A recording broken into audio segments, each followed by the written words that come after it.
at the moment that Diana, Princess of Wales, has in fact been killed in that camp. For decades the world has scrutinized every detail of King Charles's love life. From his ill-fated marriage to Princess Diana to his enduring bond with Queen Camilla, but behind the public spectacle lies a truth that has remained buried. For years now, at 76, the monarch has made a rare and deeply personal confession, one that shatters long-held assumptions about the true love of his life. In a moment of vulnerability, Charles has unveiled emotions long concealed by royal duty, regret, and unspoken truths. Could this revelation rewrite history's perception of a man once torn between love and obligation? New insights emerging from royal insiders, forgotten private letters, and unseen moments suggest a different reality, one of passion, sacrifice, and perhaps even lingering sorrow. So what triggered this emotional confession, and how does it change everything we thought we knew about the most talked about royal love triangle in modern history? Let's find out. Charles and Diana's first meeting. Love or performance? Now at 76, King Charles has made an emotional confession that forces a re-evaluation of his past. Looking back at his most defining relationships, he has finally acknowledged the love that shaped and haunted his life. But did it all begin with Diana, or was his heart elsewhere? From the start, in the autumn of 1977, fate quietly set the stage for one of the most scrutinized royal relationships in history. Prince Charles, then 29 and heir to the British throne, crossed paths with Lady Diana Spencer, a shy 16-year-old girl from an aristocratic family. It wasn't the beginning of a passionate romance nor a grand royal match, but rather a casual encounter at Althorpe House, the Spencer family estate. At the time, Charles wasn't interested in Diana. He was romantically involved with Diana's older sister, Lady Sarah Spencer, a relationship that ultimately faded into history. Diana, still just a teenager, was little more than a passing acquaintance, untouched by the weight of royal expectations. But something about her innocence and sincerity lingered in Charles's mind. It would take 3 more years before their paths truly intertwined. By then, Diana had transformed from a reserved teenager into a poed young woman, exuding a quiet charm that captivated not just Charles, but the entire nation. Unlike the experienced women Charles had been linked to in the past, Diana seemed untouched by cynicism, a quality that made her the ideal future queen in the eyes of the royal family. But was she the woman Charles truly loved, or was his heart still entangled elsewhere? Even as he moved toward marriage, their courtship officially began in the summer of 1980 under circumstances that felt more like duty than destiny. It was a time when Charles, now in his early 30s, faced the mounting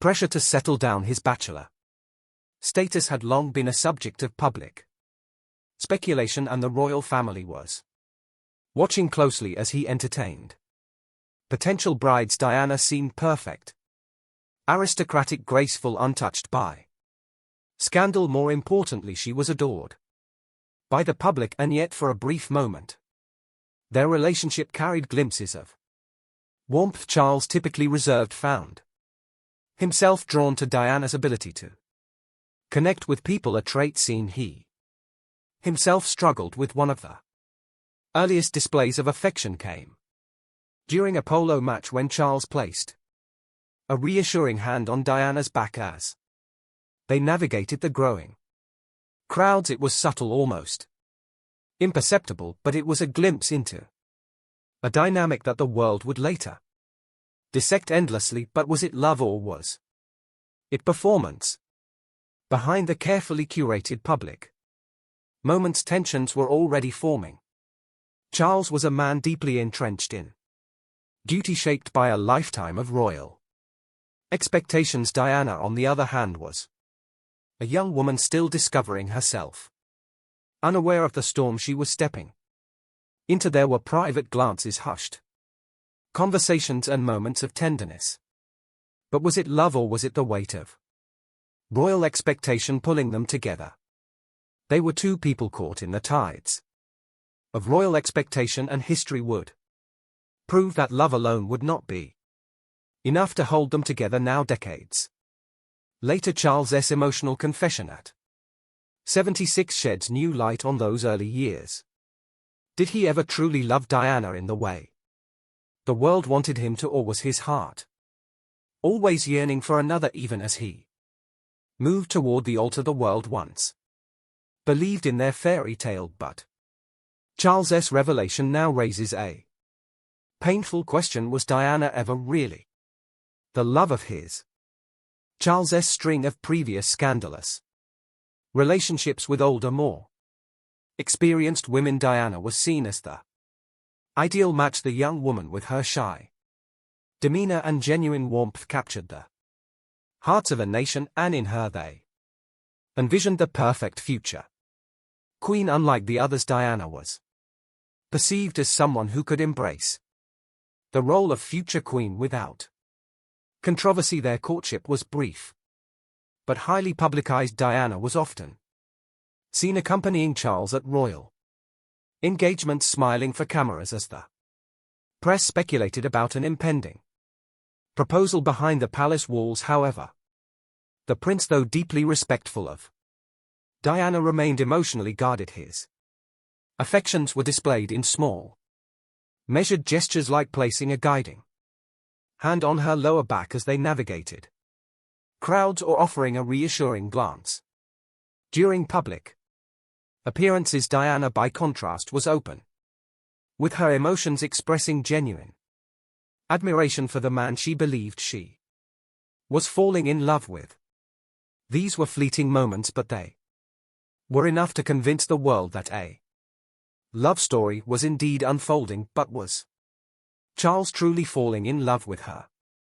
In return, by February 1981, the engagement was announced. The moment was orchestrated for maximum public impact, with Diana appearing in an iconic royal blue dress and smiling radiantly beside Charles as cameras flashed and reporters pressed for details. The couple presented a united front, but then came the moment that shattered the illusion when a reporter asked if they were in love.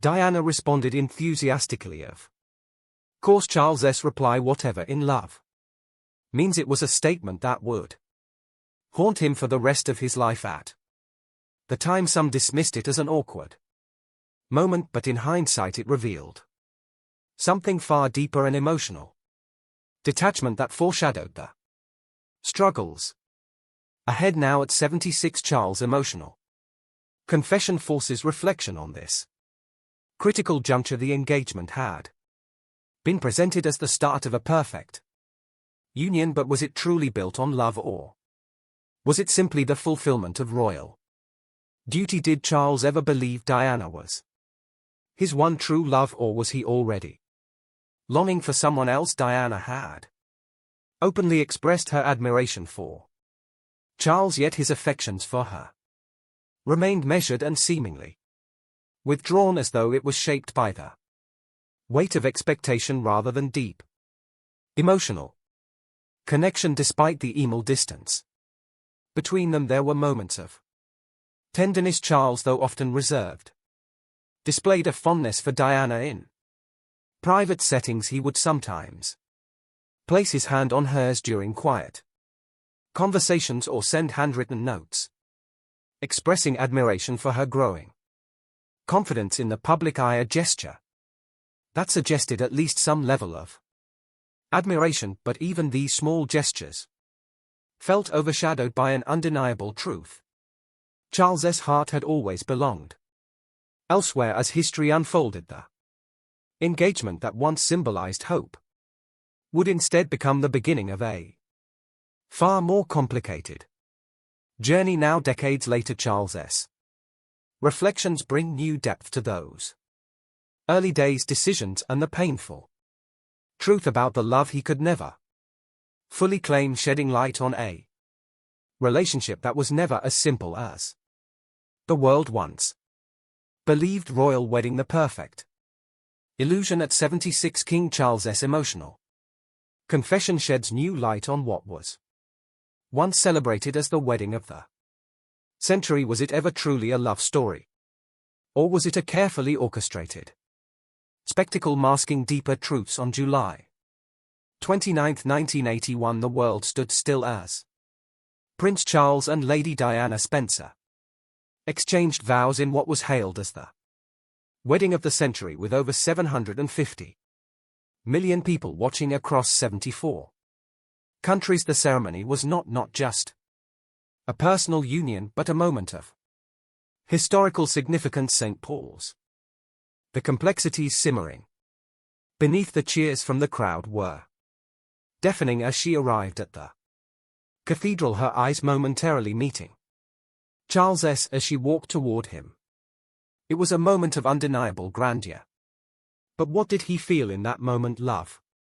Or the weight of obligation? Happiness? Or the silent pull of a love he could never truly claim? Charles stood at the altar, maintaining composure. His grim expression seemed to mirror the pressure he felt in that moment. The vows were exchanged, though not without an early sign of strain. First, Diana mistakenly reversed the order of Charles's names. It was an innocent slip, but one that fueled speculation, forcing many to wonder if the couple even truly knew each other, or if was this a union of expectation rather than emotion.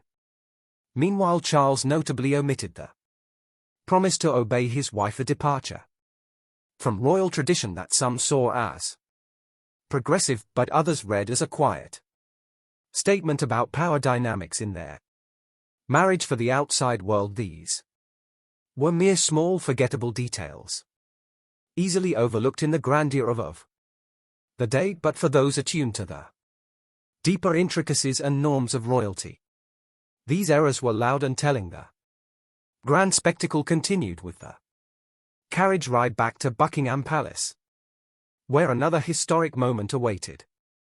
The new couple shared a balcony kiss that was hesitant and brief, yet enough to send the crowd into a frenzy, sealing the illusion of a fairy tale. Even then, Diana later admitted she felt a sense of loneliness creeping in, the pressures of royal life, the weight of expectation, the unspoken truths, and the growing emotional chasm between them loomed over the joy of the occasion. Now, as King Charles makes an emotional confession about the true love of his life decades later, it casts a different light on the grandeur of that day. Did Charles ever truly believe in the love the world had projected onto them, or was he even then grappling with the reality of a decision made out of duty rather than desire, one where his heart already belonged elsewhere? At the time, few would have dared to question the fairy tale, but history would reveal that the wedding was not the beginning of a perfect union, but rather the start of a journey fraught with challenges, regrets, and unspoken longing, bound by parental burden. One of the greatest turning points of Charles's marriage, parenthood. Did becoming a father bring him and Diana closer, or did it only magnify the distance between them? The arrival of Prince William on June 21, 1982 marked a moment of immense joy for the royal couple. The birth of an heir, a direct successor to the throne, was a significant event for the monarchy. In the public eye, it was a picture-perfect moment, with Prince Charles and Princess Diana standing outside St. Mary's Hospital beaming as they introduced their newborn son to the world. Diana, despite her exhaustion,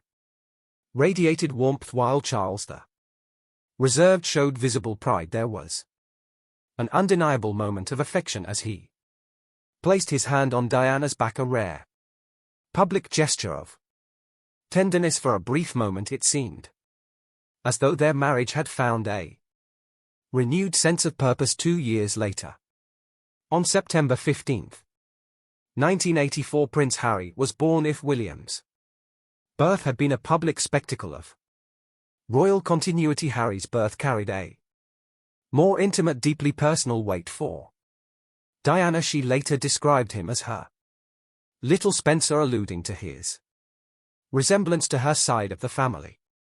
Charles, however, had reportedly hoped for a daughter when he first saw Harry. He reportedly said, "Oh, it's a boy," and his even got red hair. His reaction to Harry's birth, though perhaps the greatest source of regret in Charles's later years, as Diana's devotion to her sons deepened, she also felt increasingly isolated. The pressures of royal life, coupled with the unspoken tensions in their marriage, created an emotional chasm. She longed for companionship, for a shared journey in parenting, but Charles remained emotionally reserved. Looking back now, does King Charles regret not being more present in those years? Did he ever fully appreciate the depth of Diana's love for their sons? The years that followed would see their marriage unravel further, but at its core, the love for their children remained a binding force, one that even history could not erase. Charles's love life defined by two women. For decades, King Charles's love life has been defined by two women, Diana and Camilla. Now at 76, his emotional confession forces us to reconsider one of the most painful truths of his past. Did Camilla Parker Bowles ever truly replace Diana in his heart, or was she simply the woman he felt he was allowed to love? As the years progressed, the once celebrated marriage of Prince Charles and Princess Diana began to unravel under the weight of duty, expectation, and emotional distance. But if there was one challenge they could never overcome, it was Camilla. Long before Diana, there was Camilla Charles. And Camilla's connection dates back to 1970, when they met at a polo match, but timing was never in their favor. Despite a strong initial bond, Charles's naval duties in 1971 led to their separation.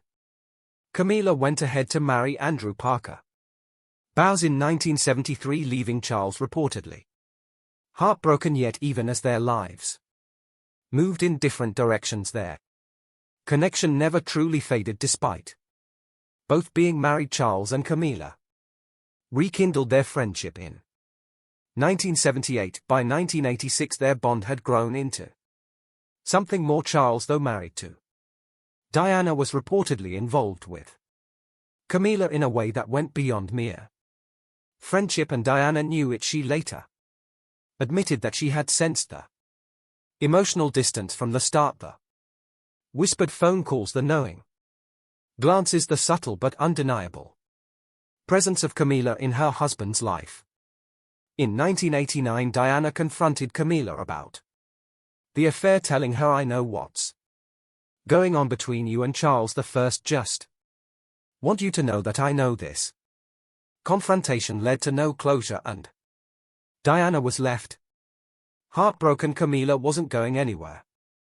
Neither was Charles's love for her. The strain on Charles and Diana's marriage grew, with Diana feeling immense pressure, loneliness, and unhappiness. The situation was further complicated by the constant media attention and the weight of royal expectations. The incompatibility between Charles and Diana, combined with Charles's unresolved feelings for Camilla, created a deep emotional distance. The entanglement with Camilla became an insurmountable challenge, and by the early 1990s, the marriage of Prince Charles and Princess Diana had reached an irreparable breaking point. What had once been a highly publicized romance had now become an emotionally strained partnership, playing out under the relentless scrutiny of the media. The Distance between them was no longer just